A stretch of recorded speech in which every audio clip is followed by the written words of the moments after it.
«Esa porquería huele a tianguis y arruina la estética minimalista de mi sala», gritó ella, pateando con sus zapatos de diseñador la caja que contenía la cazuela de barro artesanal que me había tomado 3 meses conseguir directamente con los maestros alfareros de Oaxaca. El sonido del barro quebrándose contra el piso de mármol resonó en todo el penthouse, ahogando la música lounge que sonaba de fondo. Soy doña Carmen, tengo 65 años, y frente a más de 40 invitados de la supuesta alta sociedad mexicana, mi nuera me acababa de tratar como a una sirvienta indeseable. Lo que la muy idiota ignoraba, y lo que mi propio hijo había olvidado por pura conveniencia, era que el lujoso piso de mármol de Carrara, que ella estaba pisando con tanta soberbia, estaba a mi nombre. En ese instante, mi silencio no fue de sumisión, sino el inicio de una condena que los dejaría en la calle y sin un solo peso. Durante 40 años he sido dueña de una de las bodegas mayoristas más grandes de la central de abastos en la Ciudad de México. Mi vida entera se construyó en la madrugada. Me he levantado todos los días a las 3 de la mañana, cuando la ciudad aún duerme, para respirar el olor a tierra húmeda, a cilantro fresco, a cebolla y al diésel de los inmensos camiones de carga que llegan del interior de la República. Con mis manos llenas de callos, las uñas siempre maltratadas por cargar guacales y vistiendo religiosamente mi mandil de lona gruesa y botas de trabajo, logré levantar un imperio comercial que absolutamente nadie adivinaría viéndome caminar por la calle o formarme en la fila de las tortillas. Fui madre soltera en una época donde eso era un estigma que pesaba como plomo. Cada peso que gané, cada madrugada que me congelé entre los pasillos de la nave K, lo invertí inteligentemente. Compré bienes raíces cuando estaban baratos, adquirí más bodegas, metí dinero en fondos de inversión, pero sobre todo, invertí la sangre de mis venas en la educación de mi único hijo, Alejandro. Le pagué la colegiatura completa en el TEC de Monterrey. Le compré su primer auto de agencia a los 18 años para que no tuviera que batallar en el transporte público como lo hice yo toda mi juventud. Lo rodeé de comodidades, de viajes de estudios al extranjero, de ropa de marca, de todo aquello de lo que yo me privé.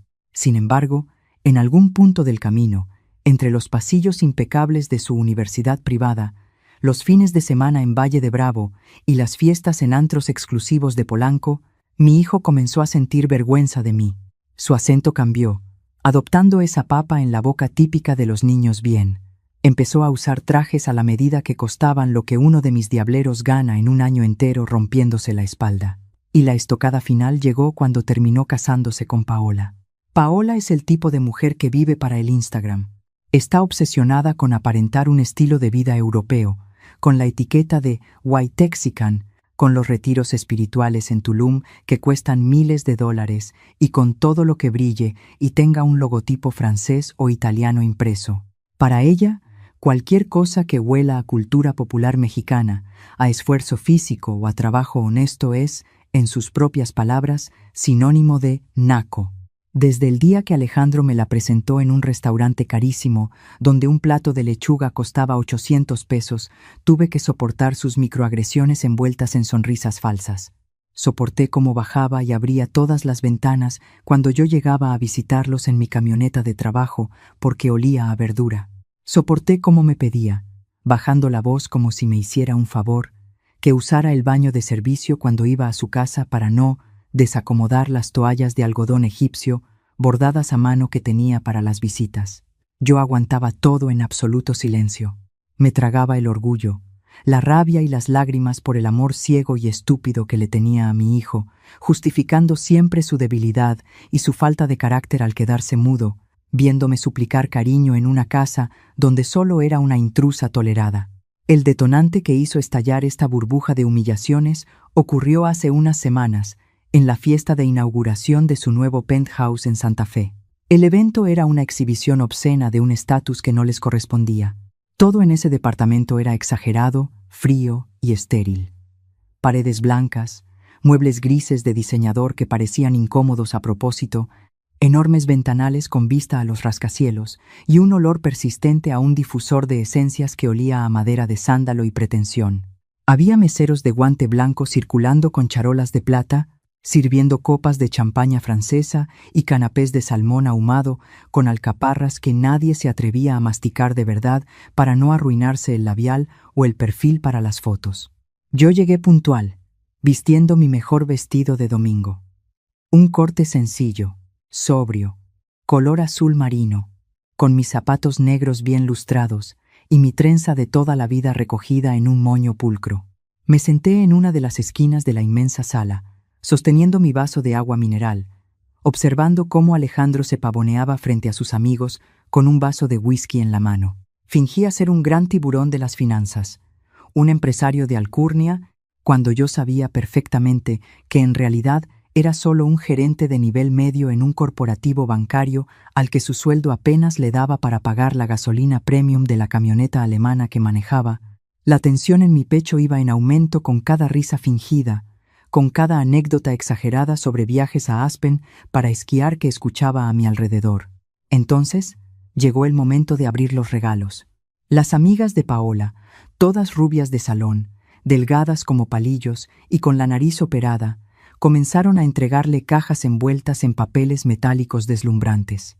Salieron a la luz cafeteras italianas de alta presión, botellas de vino de importación de cosechas exclusivas y piezas de decoración abstractas que no servían para nada pero costaban una fortuna. Paola abría cada regalo con grititos agudos de emoción, posando para la cámara de su celular mientras Alejandro la abrazaba por la cintura. Cuando llegó mi turno, el salón se quedó en un silencio sepulcral, espeso, incómodo. Me levanté de mi rincón y me acerqué al centro de la sala cargando una caja pesada, envuelta en papel craft resistente, amarrada con un cordón de henequén. Era rústica, sí, pero lo que había adentro tenía un valor que su superficialidad jamás podría calcular. Adentro no solo iba una cazuela monumental de barro negro, era una verdadera obra de arte, una pieza irrepetible, horneada lentamente bajo tierra, que mandé a hacer por encargo especial con un diseño de grecas prehispánicas para bendecir la abundancia de su nuevo hogar. Pero eso era solo la distracción. En el fondo de la caja, pegado con cinta canela gruesa justo debajo del cartón protector, iba un sobremanila grueso y bien sellado. Ese sobre contenía un cheque certificado a nombre de Paola, por la cantidad de 2 millones de pesos. Era el capital semilla completo que ella necesitaba para abrir la clínica de belleza estética con la que tanto soñaba, de la que no paraba de hablar, y que el sueldo miserable de mi hijo jamás en la vida podría pagarle. Era mi gran regalo de inauguración. Quería asegurarles el futuro, darles una herramienta para que dejaran de fingir y empezaran a construir algo real. Pero Paola ni siquiera llegó al fondo de la caja, ni siquiera vio el sobre. Al romper el papel craft con desdén y ver el color oscuro del barro asomarse, su rostro se desfiguró por completo. La sonrisa de fotografía desapareció y fue reemplazada por una mueca de asco genuino, como si le hubiera llevado un animal muerto. Levantó la cazuela apenas unos centímetros, sosteniéndola con las puntas de sus dedos con manicura francesa, y la dejó caer bruscamente de vuelta en la caja. «¿Qué demonios es esto, Carmen?», preguntó en voz alta, asegurándose de que cada uno de los 50 invitados la escuchara. «¿Me trajiste basura de mercado a mi casa inteligente?». Volteé a ver a Alejandro por instinto, buscando en él al niño al que le curaba las rodillas raspadas, al joven por el que no dormí noches enteras trabajando para pagarle sus caprichos. Pero mi hijo apartó la mirada. Dio un trago largo a su vaso de whisky y miró hacia el techo iluminado por luces LED. Se quedó completamente mudo, haciéndose pequeño, siendo cómplice directo de la humillación pública de su propia madre frente a medio centenar de snobs en Santa Fe. Fue entonces cuando Paola dio el puntapié. Levantó el pie y pateó el costado de la caja de cartón. La cazuela de barro negro perdió el equilibrio, se volcó, rodó fuera del empaque y se estrelló contra el mármol, fragmentándose en una docena de pedazos irregulares. El sonido fue como un disparo en medio de la sala. «Esa porquería huele a tianguis y arruina la estética minimalista de mi sala», escupió Paola, con los ojos inyectados de una rabia elitista e irracional. «Vete a la cocina, Carmen. De verdad, escóndete por allá. No quiero que salgas en las fotos de la revista de sociales con esa ropa. Me vas a arruinar el evento». Ahí estaba. La bofetada final. El desprecio absoluto. Esperaban que me desmoronara. Esperaban que mis ojos se llenaran de lágrimas, que bajara la cabeza, que me disculpara tartamudeando y corriera a esconderme a la cocina de servicio como un perro apaleado. Pero algo hizo cortocircuito dentro de mí. En lugar de dolor, sentí que una venda gruesa, pesada y mugrienta, que había llevado sobre los ojos durante la última década caía de golpe al piso. Por primera vez, vi a mi hijo no como el niño por el que me sacrifiqué, sino como el cobarde trajeado en el que se había convertido, y a mi nuera no como la mujer que amaba a mi hijo, sino como el parásito soberbio, cruel y vacío que realmente era. La tristeza se evaporó en un segundo, dejando en su lugar una claridad glacial, una lucidez aterradora y calculadora. No derramé una sola lágrima. Mi rostro se volvió de piedra. Sin decir una sola palabra, me agaché lentamente. Mis articulaciones crujieron un poco en el silencio sepulcral de la sala. Recogí los pedazos más grandes de barro negro, fingiendo acomodarlos dentro de la caja destrozada. Y con un movimiento rápido, ensayado tras años de mover mercancía delicada, deslicé la mano bajo el cartón protector, arranqué el sobremanila del fondo y me lo metí en la bolsa interior de mi abrigo de lana. Nadie lo notó. Estaban demasiado ocupados viéndome recoger la basura. Me puse de pie, alicé las arrugas invisibles de mi falda, tomé mi bolsa de mano y, con la espalda recta y la barbilla en alto, caminé hacia el elevador privado del penthouse. No me despedí. Mi dignidad estaba intacta, pero mi paciencia estaba oficialmente muerta. La escena en el taxi de regreso a mi casa en el centro de la ciudad fue un velorio silencioso para la madre permisiva que había sido. Miraba por la ventana las luces amarillas de la Ciudad de México pasando rápidamente. Abrí mi bolso, saqué el grueso sobremanila, rompí el sello y extraje el cheque por 2 millones de pesos. Lo miré por un segundo bajo la luz de las farolas que se filtraba al interior del vehículo. Era el producto de mi sudor, de mis madrugadas frías, del dolor en mis rodillas. Con una calma espeluznante que asustó hasta al taxista por el retrovisor, comencé a romper el documento. Lo partí por la mitad, luego en cuartos, luego en octavos, rasgando el papel grueso una y otra vez hasta que no quedó más que un puñado de confeti inútil. Dejé caer los pedazos en una bolsa de plástico. Esa noche, al llegar a mi casa de techos altos y paredes de adobe, dormí profundamente. No sentí dolor. Estaba habitada por una energía vengativa, eléctrica y justiciera. A las 8 en punto de la mañana del día siguiente, yo ya estaba sentada en los sillones de cuero negro de la oficina del licenciado Arturo, mi abogado de extrema confianza en el corazón de Polanco. Arturo es un hombre meticuloso, de traje impecable, que conoce el verdadero tamaño y el peso exacto de mi chequera. Él sabe que la señora de trenza y mandil es dueña de más propiedades que varios de sus clientes de apellido compuesto. Aquí es donde entra el gran secreto, la bomba de tiempo que mi nuera desconocía por completo. Alejandro y Paola le juraban a sus amigos, a sus vecinos y a cualquiera que quisiera escucharlos, que Alejandro había comprado ese penthouse en Santa Fe con sus megabonos ejecutivos de fin de año. La realidad era brutalmente distinta. Yo había comprado ese departamento de contado hace 3 años. Las escrituras estaban guardadas en mi caja fuerte. Yo se los había cedido bajo una figura legal llamada comodato, que básicamente es un préstamo de uso gratuito. Ellos vivían ahí gratis. Yo no solo era la dueña de las 4 paredes donde Paola colgaba sus cuadros caros, yo pagaba el mantenimiento de lujo de 20,000 pesos mensuales, yo pagaba los seguros del inmueble, yo pagaba los impuestos prediales altísimos. Todo. Me senté frente a Arturo, crucé las piernas y le di mi primera orden, con una voz tan firme que hizo que dejara de teclear en su computadora. Arturo, necesito que revoquemos el contrato de comodato del departamento en Santa Fe de manera inmediata y unilateral. Hoy mismo. El abogado levantó las cejas, sorprendido, ajustándose los lentes de armazón fino. ¿Hoy mismo, doña Carmen? Pero ahí vive Alejandro. Los acaba de instalar. Si lo revocamos, técnicamente se quedan sin el derecho de uso gratuito de inmediato. Esa es la idea, respondí, sacando una pluma de mi bolsa. Quiero que redactes un contrato de arrendamiento comercial de inmediato. La renta a partir de este mes será de 120,000 pesos mensuales, a valor real de mercado en esa torre, más el mantenimiento que corre por su cuenta. Mándaselos hoy con un mensajero certificado. Si no firman el nuevo contrato y depositan el mes de renta y el depósito en 5 días hábiles, inicia el juicio de desalojo con uso de la fuerza pública. Arturo tragó saliva, tomando nota febrilmente. Conocía mi carácter en los negocios, pero jamás me había visto aplicar esa misma frialdad quirúrgica con mi propia sangre.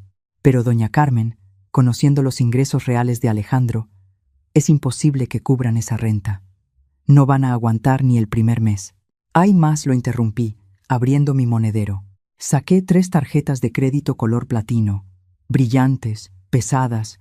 Eran las extensiones de mi propia línea de crédito, sin límite preestablecido, que yo pagaba religiosamente cada corte de mes para que Paola jugara a ser millonaria en los centros comerciales, para que comprara sus Bosus, sus tratamientos faciales y pagara sus cenas en restaurantes donde un corte de carne cuesta más que el salario mínimo mensual. Las dejé caer sobre el escritorio de cristal de Arturo. Hicieron un ruido metálico, sordo y definitivo. Quiero que te comuniques ahora mismo con la gerencia del banco. Reporta estas 3 extensiones como robadas. Que las bloqueen y las cancelen desde el sistema central en este preciso instante. Ni un cargo más va a pasar. Arturo miró los plásticos. Luego me miró a mí, comprendiendo la magnitud del cataclismo financiero que estaba desatando con 3 simples instrucciones. Los va a asfixiar, doña Carmen. Alejandro no tiene liquidez para soportar el nivel de gasto de su esposa sin estas tarjetas y sin el departamento gratuito. En menos de una semana van a estar ahogados en deudas, van a colapsar. Sonreí. Fue una sonrisa helada, carente de cualquier rastro de piedad materna. Ese es exactamente el plan, Arturo. Toda su vida han vivido en la cima, parados sobre un piso de cristal que yo construí y que sostengo con mis manos de tianguista. Querían exclusividad, querían vivir en la alta sociedad. Vamos a ver si saben volar cuando les quite la red de seguridad. La primera ficha de dominó cayó apenas un par de horas después, y fue majestuoso. Ese mismo mediodía, mientras yo regresaba a mi casa y preparaba la lumbre para hacerme un café de olla con canela, Paola estaba en Antara Fashion Hall, el centro comercial al aire libre más exclusivo de la ciudad. Estaba dentro de una boutique de diseñador europeo, rodeada de 2 de las mismas amigas que se habían burlado de mi regalo la noche anterior. Paola estaba intentando comprar un bolso de piel exótica de edición limitada para curar el estrés del evento. Un caprichito que costaba exactamente lo mismo que el enganche de un auto compacto de agencia. A través de la aplicación del banco en mi celular, me llegó la alerta en tiempo real.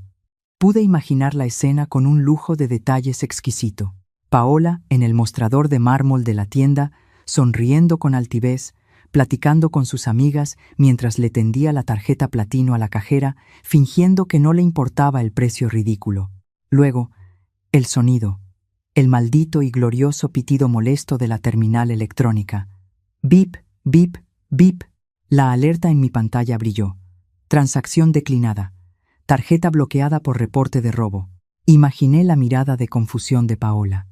La sonrisa condescendiente pero falsa de la vendedora de la boutique devolviéndole el plástico y diciendo en voz baja: «Señora, su tarjeta no pasa». El pánico contenido. Paola escarbando desesperada en su cartera de marca, sacando la segunda tarjeta, la tercera, intentando pasarlas todas. El mismo ruido sordo. Bip, bip, declinada, bloqueada. La humillación pública es el peor veneno para alguien que vive de las apariencias. Sus amigas mirándose de reojo, fingiendo no notar que la tarjeta de la esposa del gran ejecutivo estaba siendo rebotada en medio de Polanco. Paola teniendo que dejar el bolso sobre el mostrador, roja de vergüenza, inventando una excusa patética sobre una falla en el sistema de su banco personal, saliendo de la tienda a paso rápido, sudando frío, con las manos vacías y el orgullo hecho pedazos. Apenas 20 minutos después de esa notificación, mi teléfono celular empezó a parpadear y a vibrar sobre la mesa de madera rústica de mi cocina de manera convulsiva. Una llamada perdida de Paola. 2, 5, 8 llamadas seguidas. Luego empezaron a llegar los mensajes de WhatsApp. Al principio eran exigencias disfrazadas de preguntas. «Carmen, ¿qué le pasa a las tarjetas? Estoy en Antara y pasé una vergüenza horrible. Háblale al banco urgente. No contesté. Me serví el café humeante en un jarrito de barro, soplé el vapor con aroma a canela y piloncillo, y dejé el celular sobre la mesa, con el volumen en silencio pero la pantalla hacia arriba, para no perderme el espectáculo. 15 minutos después, las notificaciones cambiaron de tono. Ya no eran de Paola, eran de Alejandro. El mensajero del despacho de Arturo acababa de llegar a la torre en Santa Fe y había dejado el sobre legal con el aviso de revocación del comodato y el nuevo contrato de arrendamiento con el cobro mensual de 120,000 pesos. El celular se volvió loco. 15, 20, 30 llamadas perdidas de mi hijo. Los mensajes de texto caían en cascada, uno tras otro, la histeria goteando a través de cada letra tecleada. Mamá, ¿qué es esto del abogado? ¿Es una broma por lo de anoche? Contesta el teléfono. Me estás asustando. Mamá, Paola no deja de llorar. No podemos pagar esta renta. Mamá, por favor. Me llevé el jarrito de barro a los labios, di un sorbo lento y profundo, cerré los ojos y escuché el canto lejano de los pajaritos en mi patio. La tormenta apenas estaba tocando la costa de su vida perfecta. Aún faltaba el golpe más devastador de todos, el que arrancaría de tajo la máscara de empresario exitoso que mi hijo llevaba puesta. Y para eso, yo misma iría a visitarlo a su banco. A la mañana siguiente me quité el mandil de lona. Me puse un traje sastre gris de corte clásico, mis perlas de imitación fina y tomé un taxi directo a la avenida Reforma. El edificio corporativo donde trabajaba Alejandro era una torre inmensa de cristal y acero, un monumento a la frialdad financiera. Al entrar, el aire acondicionado me golpeó el rostro.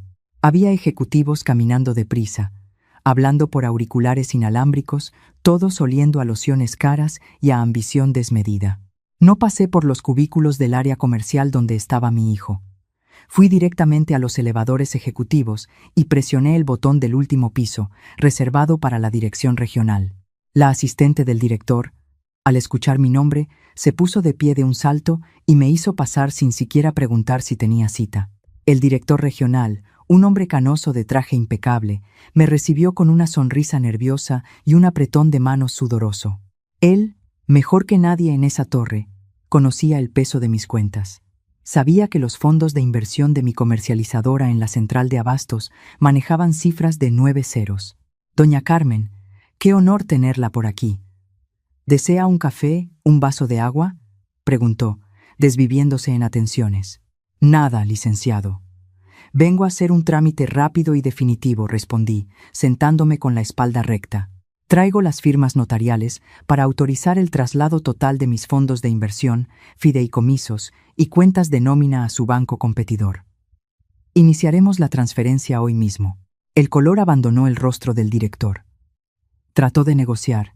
Me ofreció tasas preferenciales ridículamente altas, exención total de comisiones, beneficios VIP.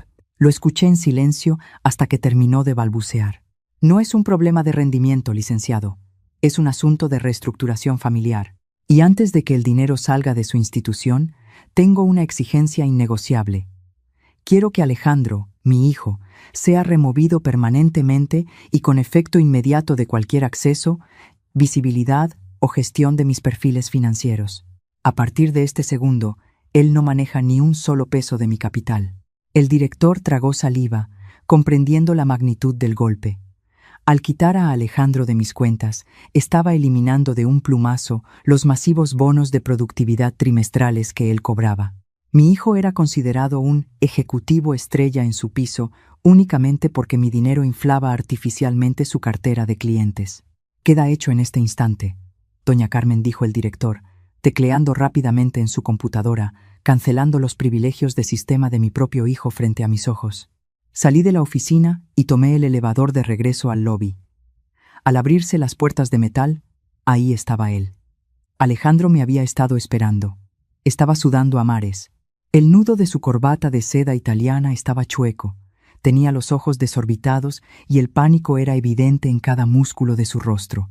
Seguramente el sistema le acababa de botar las alertas de bloqueo, y su jefe directo ya lo había mandado llamar para exigirle explicaciones por la pérdida de la cuenta más grande de la sucursal.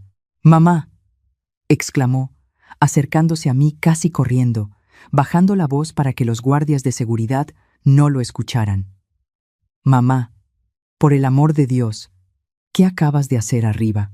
Mi jefe me está destrozando. Y lo del departamento. Mamá, la renta es impagable. Mi sueldo base no cubre ni la mitad de lo que pide tu abogado. Las tarjetas de Paola rebotaron todas. Nos vas a dejar en la calle». Me detuve en medio del inmenso vestíbulo de mármol. Lo miré de arriba a abajo. Vi el reloj suizo en su muñeca, los zapatos de diseñador, el traje a la medida. Todo pagado directa o indirectamente por mis madrugadas en el mercado. «Tus comisiones corporativas eran limosnas mías», Alejandro le dije, con una voz tan fría y cortante que lo hizo retroceder un paso. «Durante años subsidié tu teatro para que jugaras al ejecutivo exitoso frente a tus amigos de apellido compuesto. Si tu esposa exige un estilo de vida de primer mundo, demuéstrale lo hombre que eres y págaselo tú con tu propio sudor. Mis cuentas no son tu cajero automático y mi dignidad no es el tapete de tu casa. Pero mamá, Paola», intentó suplicar, «si ella te ama de verdad, te amará ganando el salario mínimo. Y si no, entonces te hice un favor al quitarte la venda. Que pases un excelente día en la oficina, hijo».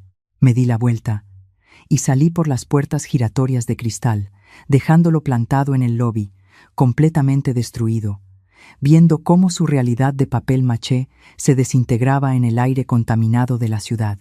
Los 5 días de plazo legal pasaron como un parpadeo. A través de los reportes puntuales de Arturo, mi abogado, supe exactamente cómo se fue desarrollando la caída en picada. Fue un karma tan instantáneo y absoluto que casi parecía guión de telenovela. No pudieron pagar el mes de depósito ni la renta comercial. Cuando la amenaza del desalojo con fuerza pública se volvió real, tuvieron que empacar sus cosas de diseñador en cajas de cartón y salir huyendo del penthouse en Santa Fe. El impacto económico fue devastador y en cadena.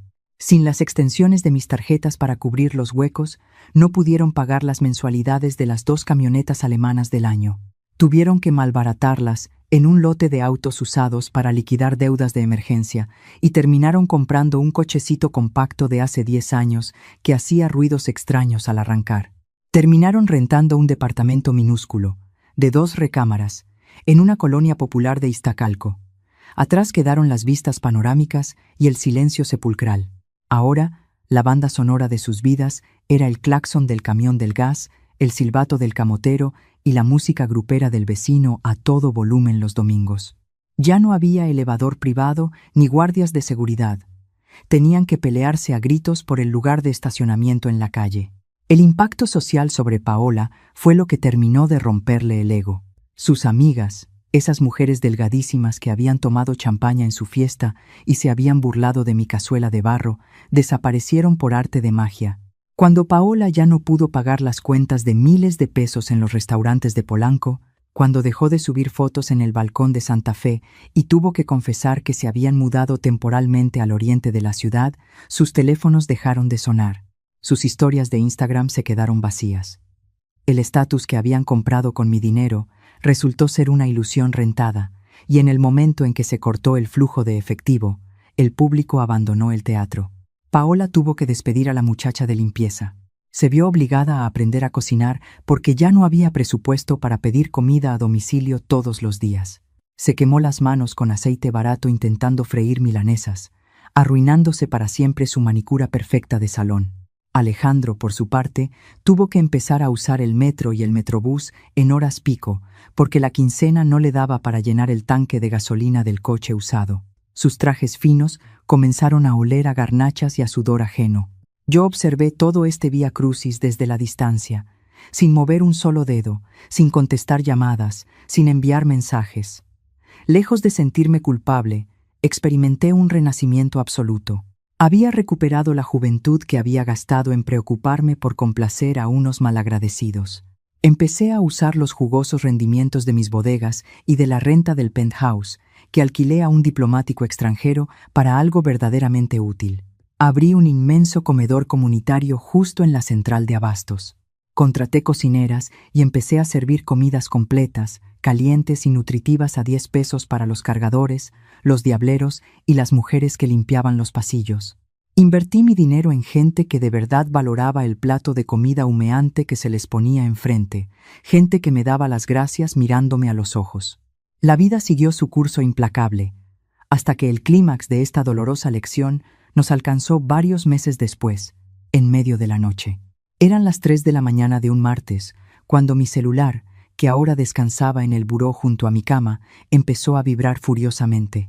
Al ver el nombre de Alejandro en la pantalla, un instinto primario de madre me hizo contestar al primer timbre. «Mamá».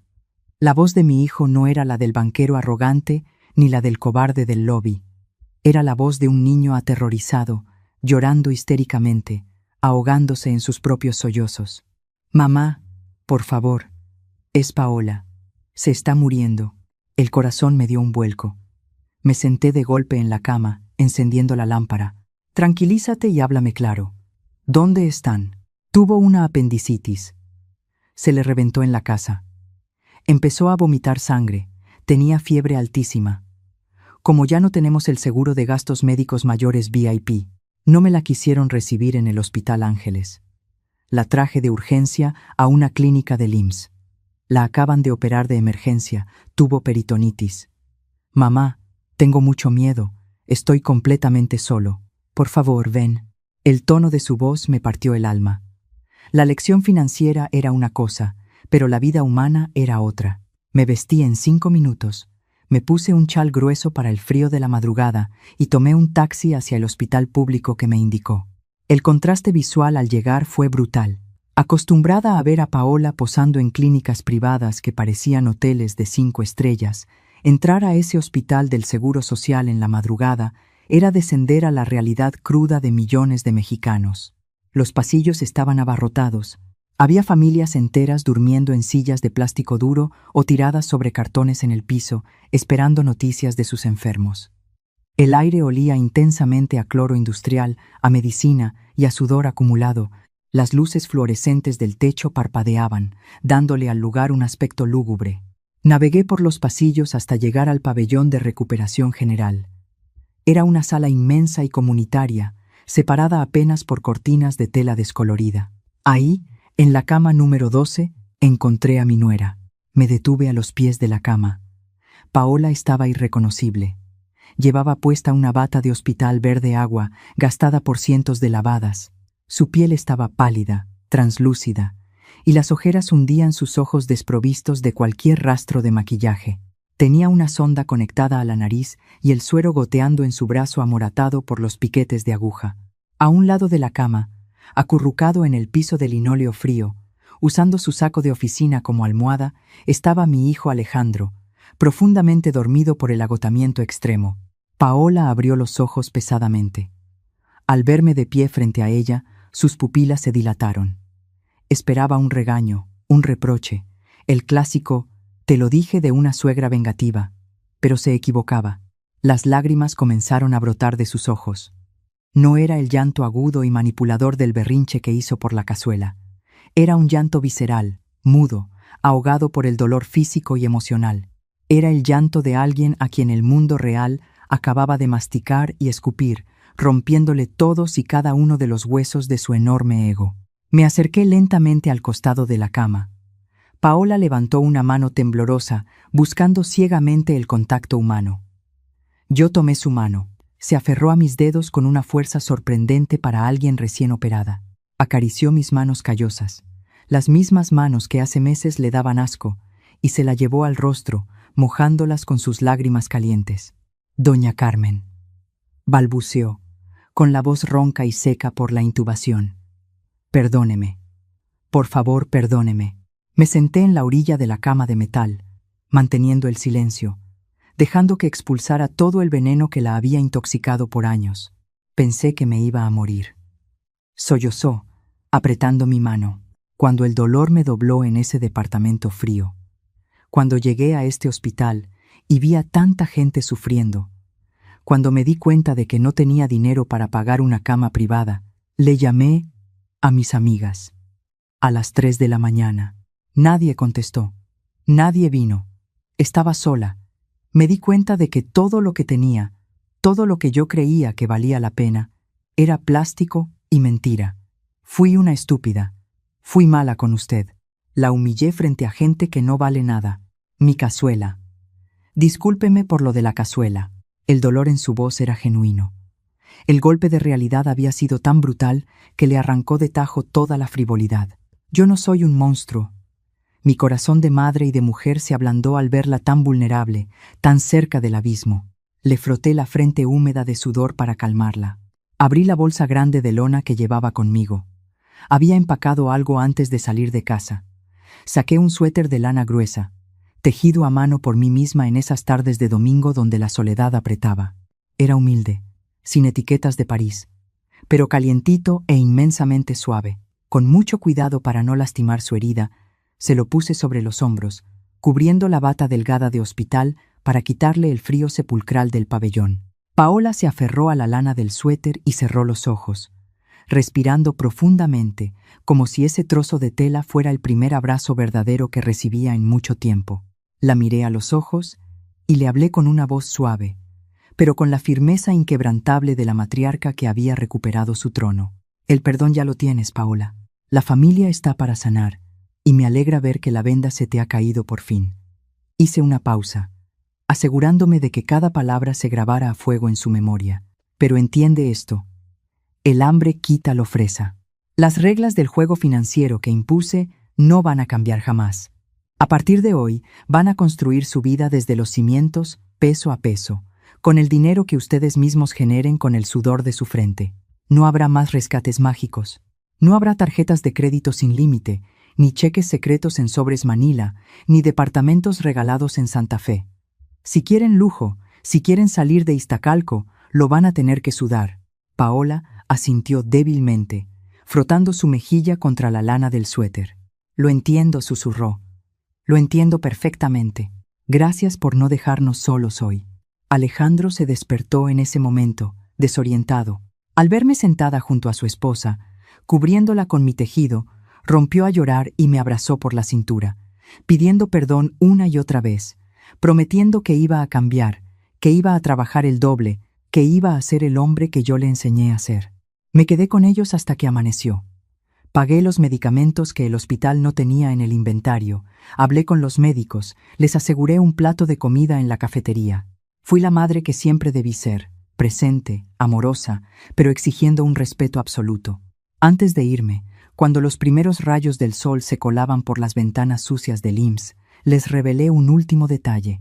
Les conté que el licenciado Arturo había estructurado un fideicomiso con gran parte de mis ganancias, pero que ese dinero estaba blindado.